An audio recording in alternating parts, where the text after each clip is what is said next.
Well, today we're here with Carrie, and we're going to do a conservative aesthetic case, working on the 10 anterior teeth on the upper arch. And if you take a close look at Carrie's smile right now, we have some diastemas between her anterior teeth, cuspid to cuspid. Color-wise, we'd like to develop a more uniform, lighter shade. She's done some whitening on her lower arch, so her lower teeth are nice and bright. We'd like to try to match that on her upper teeth.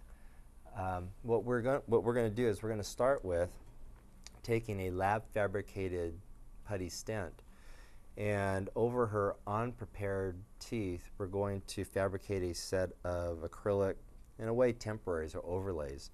So we're going to try the stent in, and we can see that it fits nicely up around her upper teeth. We are going to take the stent out, and we're going to fill it up with a self-curing temporary material laid over the unprepared teeth. Let it sit there for 2.5 minutes, peel this off, and we'll be able to take a look and see how our proposed smile looks in Carrie's mouth before actually doing any preparation. I'm going to take that, and I'm going to take it to the side and just tap on the tabletop, or the countertop.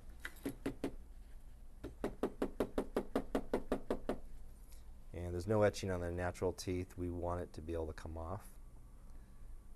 And it's been marked by our lab technician so that we can put it back in the mouth easily and line it up with that center mark, that notch you put in that putty stent.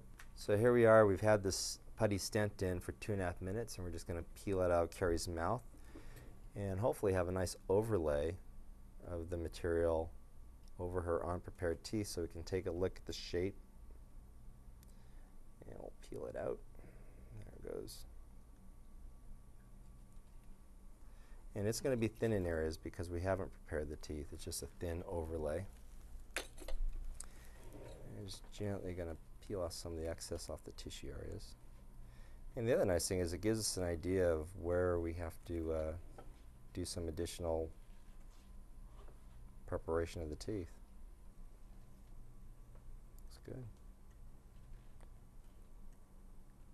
What we did is we did make this acrylic overlay, and because we had the view from in front of Carrie, if I retract her lips up a little bit, some of the concerns that we had were, one, it's hard for her to envision this smile because she's so used to the smile that she came in with today.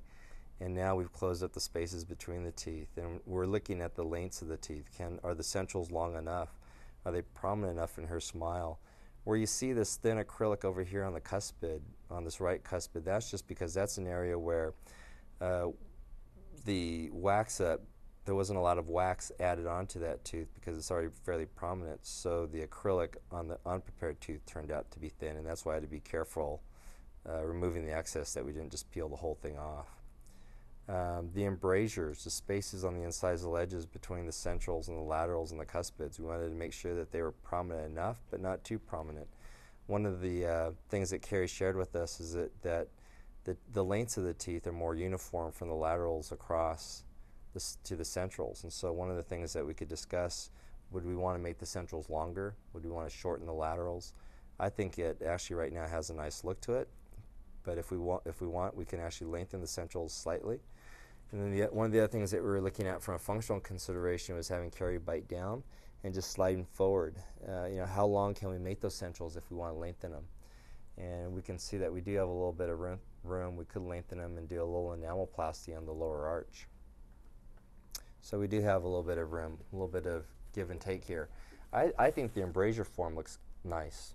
I think the centrals will try to make them a little bit more prominent on the incisal length, and that way the laterals will appear to be slightly shorter. So at this point, what we want to do is the lab technician has created a wax up. We've made these acrylic overlays over the unprepped teeth. We've seen the slight minor changes we'd like to create, so we've taken some photos that we can share with the lab, some close-ups of the acrylic overlays over the unprepared teeth from a close-up view, from a lower third of the face view, and those will be shared with the lab with the concerns that we have, just the minor corrections that we envision.